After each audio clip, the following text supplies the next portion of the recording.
So one act, one particular ibadah that we tend to overlook is the remembrance of Allah. To make dhikr of Allah Azza wa Jal, my brothers. Something that is so easy, yet is so neglected. Musa, my brothers and sisters, Musa alayhi salatu wasalam had a very interesting relationship with Allah. Musa had a very, very interesting, unlike any other prophet before or after him, Musa spoke directly to Allah Azza wa Jal. So one day Musa is having a very interesting conversation with Allah, and he asks, he says, Ya Allah, give me a dua, give me a supplication, give me something that I may remember you by, and I want it to be unique. I want it to be customized for me, Musa. So Allah Azza wa Jal, he says to Musa, he says, Ya Musa, قُل لَا إِلَهَ إِلَّا اللَّهِ. He says, Ya Musa, say لَا إِلَهَ إِلَّا اللَّهِ. So Musa says, Oh Allah, I already say La ilaha illallah. And all the prophets that came before me, they also said La ilaha illallah. He's thinking, I was hoping for something a little bit more special. He says to me, Ya Musa, don't you know that if the seven heavens and the earth and all that it contains was placed on one end of the scale and La ilaha illallah was placed on the other, that La ilaha illallah would be heavier? Something so simple, my brother and my sister, something that can flow off your tongue, so simple, yet it's massive in the eyes of Allah subhanahu wa ta'ala. It's huge on the scales. Imagine Allah is saying that La ilaha illallah is heavier than the seven heavens and the earth. Don't underestimate, my brother and my sister, how much of your day has passed. How much time have we wasted? Brothers now tell me, cuz there's nothing to do. Brothers are sleeping now after Asr, some of us from Dhuhr. We're going to sleep from Dhuhr and we usually set an alarm or tell the missus or tell the wife or your mum or your sister, wake me up 5 minutes before Maghrib. Is this how we're wasting our day, sleeping? Although for some maybe sleeping is better, at least you're not falling in backbiting and sin. But for those really who can make the most of their time, brothers are telling me, cuz there's nothing to do, I'm killing time. No, my brother, you're not killing time. Time is killing you. You wasted hours and hours where you could have said La ilaha illallah and filled up your scales. The Prophet of Allah says in the authentic hadith, an amazing, incredible hadith. He says, sallallahu alayhi wasallam, he says, kalimatan خفيفتان على اللسان ثقيلتان في الميزان حبيبتان إلى الرحمن سبحان الله وبحمده سبحان الله العظيم. Allahu Akbar. Wallahi, the English language cannot do this hadith justice. Your Habib, your Prophet, your teacher is telling you, my brother and my sister, that there are two words, kalimatan. He says there are two words, khafifatan ala lisan. He says they're very light on the tongue, they're very easy to say. And then he says, but they're thaqilatan fil mizan. He says, but they're heavy on the scales. One of the scholars, he comments about this and he says, how heavy are we talking, my brothers and my sisters? Are we talking kilos, yani? Tons? What are we talking? So this scholar was of the opinion, he says, no matter how much you imagine these words to weigh, on the day of judgment, they're going to be heavier. And then the special part of the hadith for me personally is the next line. He says, Habibatan ila Rahman.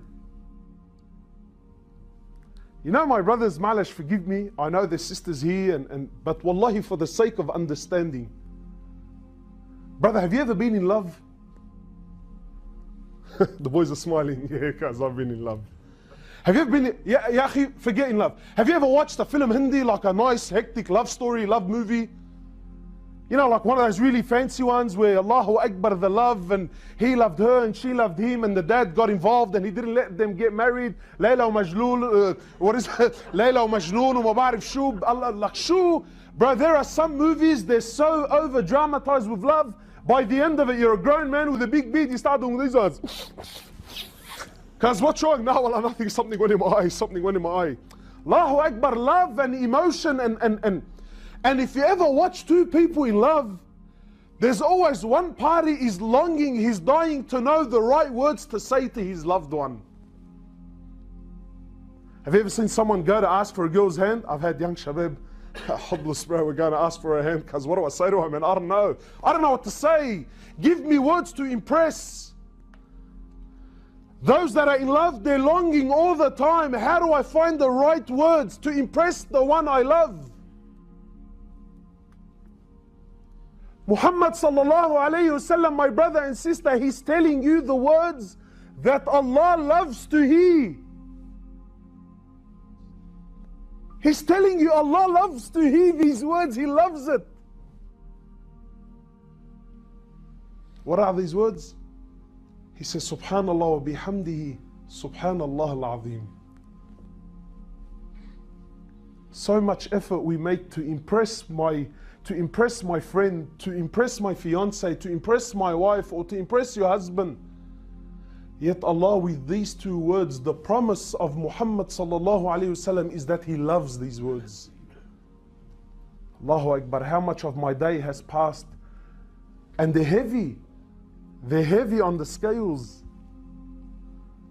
He says sallallahu alayhi wasallam, he says, whoever prays his fara'id, and alhamdulillah all of us are praying, they're 5 prayers. He says whoever prays their fara'id, and after the salah he reads Ayat al-Kursi, the most powerful verse in the Quran, in chapter 2, Surah Al-Baqarah, chapter 2, verse 255. He says whoever reads this verse after every salah, he says the only thing that will stand between him and Jannah is death. This isn't Wallah Sheikh Butanki speaking. Your Prophet Muhammad, my brothers and sisters, your Habib sallallahu alayhi wasallam, he's telling you the words, La yantiku alil hawa. He doesn't speak of his own vain desires. Muhammad sallallahu alayhi wasallam, he doesn't put salt and pepper to make things look appealing. What he speaks is truth. He's telling you, my brother and my sister, whoever reads this verse after every salah and is consistent on this, the only thing that will stand between you and Jannah is death. Allahu Akbar.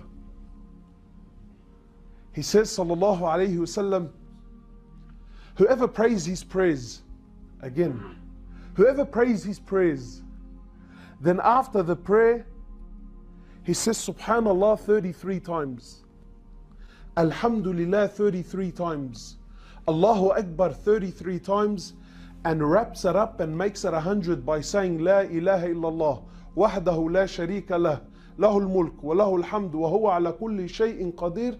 He says whoever does this after every salah, Allah Azza wa Jal will forgive his sins even if they're equivalent to the froth of the ocean. Allahu Akbar. Look how much is there in the remembrance of Allah. Look how much is there, my brothers and sisters, when you remember Allah. And you know what's beautiful about the dhikr of Allah Azza wa Jal is you don't need to be in a special room. You don't need to be in a masjid somewhere. You don't even need to be in wudu. Wherever you are, whatever condition, you can keep your tongue busy in the remembrance of Allah and count your rewards. It's so easy to do. But how many of us remember to do it?